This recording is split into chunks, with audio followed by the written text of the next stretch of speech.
Bonjour à tous et bienvenue sur Crypto Flash, la chaîne de l'actualité crypto. Aujourd'hui, nous allons parler de la fin de l'USDT en Europe. Je vais aussi vous parler du Bitcoin. On va parler de finances décentralisées, de Memcoin sur le Bitcoin, de la mise à jour Ethereum qui arrive bientôt et de plein d'autres choses. Tous les jours, le meilleur de l'actualité crypto. N'hésitez pas à vous abonner, activer la cloche pour ne rien rater. Au niveau du cours des crypto-monnaies, on a une baisse générale aujourd'hui d'environ 2%. Bitcoin, 68 900 $, moins 1,8%. Ether, 3 400 $, moins 2,35%. BNB en hausse alors que la plupart des crypto-monnaies sont en baisse. On va parler tout de suite de l'USDT, mais juste avant, on a Joe Biden qui fait une déclaration comme quoi il est confiant que la baisse des taux directeurs de la Fed devrait commencer d'ici la fin de l'année, donc il pense que ça devrait arriver bientôt.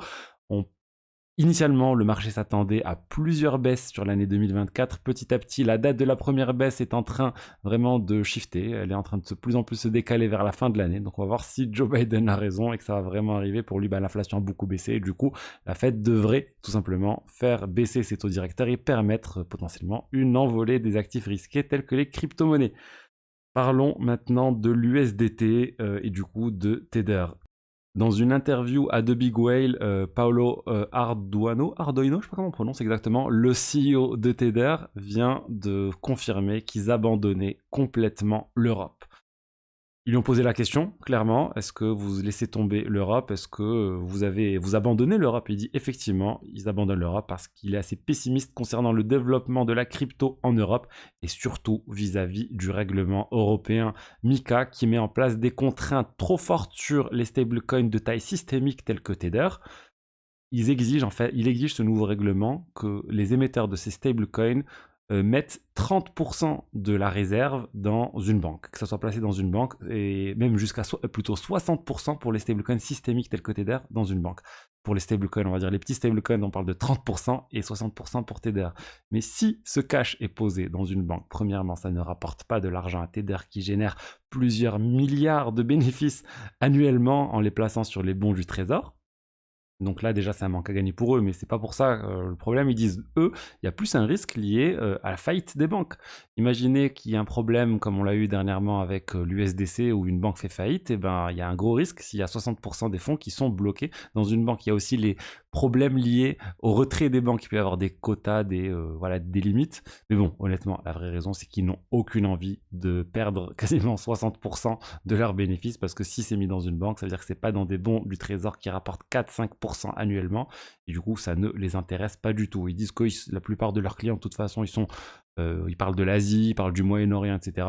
Et de toute façon, les gens, même s'il y a plus, même en Europe, hein, s'il y a plus de Tether, de l'USDT sur les exchanges, l'USDT continuera d'exister sur les exchanges décentralisés. Personne ne pourra vous enlever vos USDT qui sont dans vos wallets. Mais lorsque vous souhaiterez faire un cash out ou transférer vers des exchanges, il faudra d'abord faire une conversion. Je pense vraiment que ça va quand même porter un coût à l'USDT. Imaginez, il y a quand même beaucoup de volume qui a lieu en Europe. Ça risque de se déporter vers un autre stablecoin qui sera réglementé par l'Union européenne. On parle de l'USDC, enfin, ou l'équivalent euro. Eux, ils essayent d'être compliant à ces nouvelles réglementations. Donc voilà, c'est peut-être un coup à jouer de la part de l'USDC. Ils en ont besoin, ils sont quand même loin derrière Tether, alors qu'à un moment donné, il est rattrapé. Ils sont trois fois plus petits que Tether. On parle de 32 milliards de market cap. Mais voilà, c'est au moins là, c'est confirmé. USDT sur les exchanges européens qui respectent MiCA, ça va être tous les exchanges qui ont le droit de faire de la publicité. Par exemple, Binance, il va respecter MiCA, Coinbase, et tous les gros exchanges vont respecter MiCA. Du coup, plus possible de transférer vos USDT sur ces exchanges et de réaliser du trading sur ces exchanges. Pour moi, c'est vraiment une news majeure parce qu'il y avait un flou juridique jusqu'à maintenant sur le sujet. Là, Tether, ils ont confirmé que c'était terminé. Parlons maintenant de Chainlink. Chainlink et de leur protocole, là, le CCIP, on en a pas mal parlé lorsque ça a été lancé. Et je vous ai toujours dit, moi, le CCIP, pour moi, c'était un protocole, mais au final, ça ressemblait juste à un bridge. Et là, ils viennent de construire Chainlink, un bridge sur CCIP. Ça s'appelle Transporter, transporter.io. Ça permet de réaliser des transferts de crypto-monnaies entre les blockchains que vous voyez ici. Arbitrum, Avalanche, Base, BNB, Ethereum, Optimism, Polygon et Wimix. Je ne connaissais pas du tout Wimix.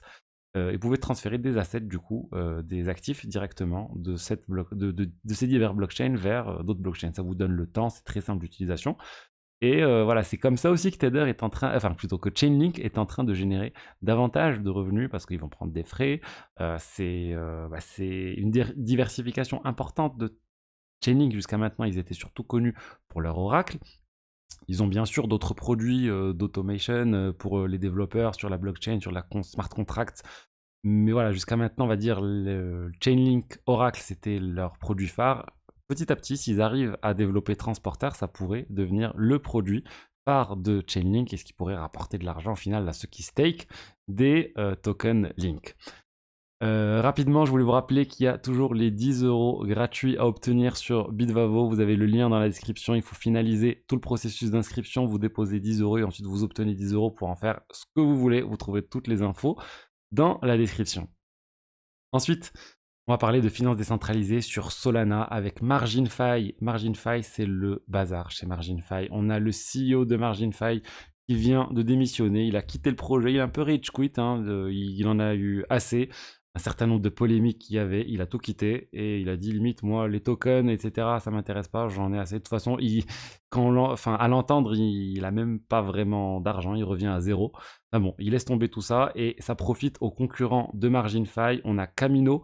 Ils viennent de récupérer beaucoup de dollars qui étaient déposés sur MarginFi. On a aussi Solend qui récupère pas mal d'argent grâce à ça. Et MarginFi, c'est vraiment le grand perdant au niveau finance décentralisée sur Solana. Ces derniers jours, ils ont perdu dans les 30% de leur TVL uniquement à cause de ça. Ensuite, on va parler de PP. PP, le même coin. Pourquoi je vous en parle? Parce que Coinbase, ils ont annoncé qu'ils allaient lister PP au niveau des contrats futurs sur l'exchange international de Coinbase principalement pour les institutionnels, mais je pense que c'est ouvert aussi au grand public. En tout cas, ça va être listé sur Coinbase International Exchange. Donc pour moi, c'est tous les... voilà, non, ils le disent clairement, hein, pour les institutions. Ça veut dire que les institutions pourront se mettre à shorter et à long du PP avec de l'effet levier. C'est assez étonnant. On parle d'un même coin quand même assez polémique quand il était sorti. C'est une market cap assez importante aussi.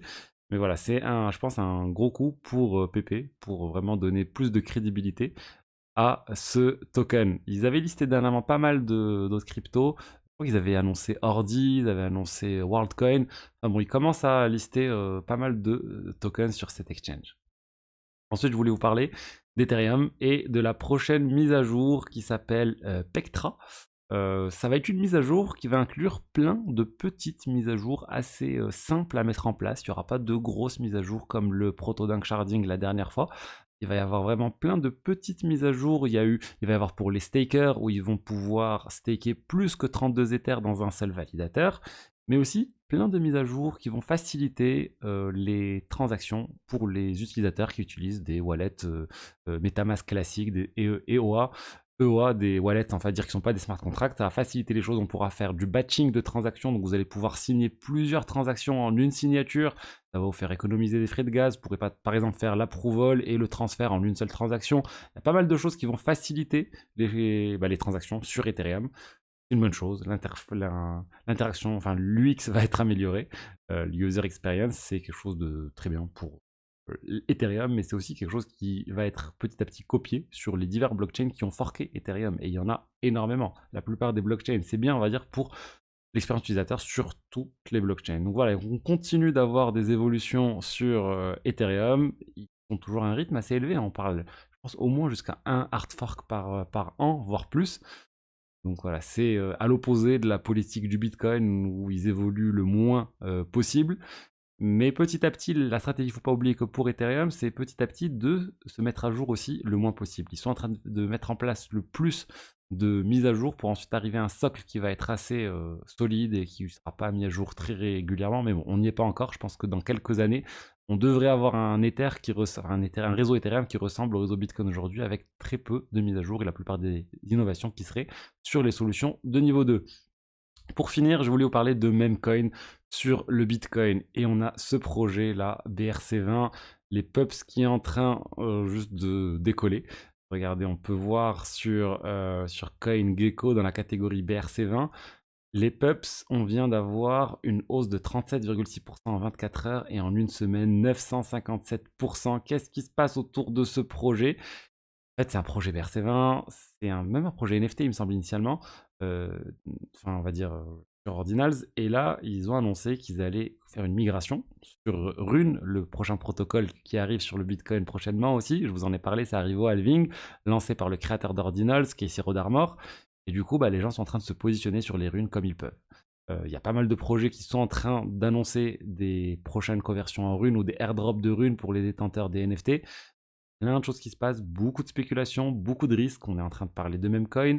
Rune, c'est quelque chose qui a été pensé pour les meme coins, hein. Clairement, il s'en cache pas qu'il y ait Siro d'Armor. Et bon, mais bon, après, les premiers tokens Rune qui vont arriver, on les connaît pas encore. Donc attention, là, c'est plus de la spéculation sur des projets qui vont se lancer en Rune, mais les premiers qui vont arriver sur le marché, on ne les connaît pas encore. Donc voilà ce que je voulais vous dire aujourd'hui sur les diverses actualités crypto. J'espère que le contenu vous a plu. N'hésitez pas à liker, commenter, vous abonner. Et je vous dis à demain pour la suite. Au revoir.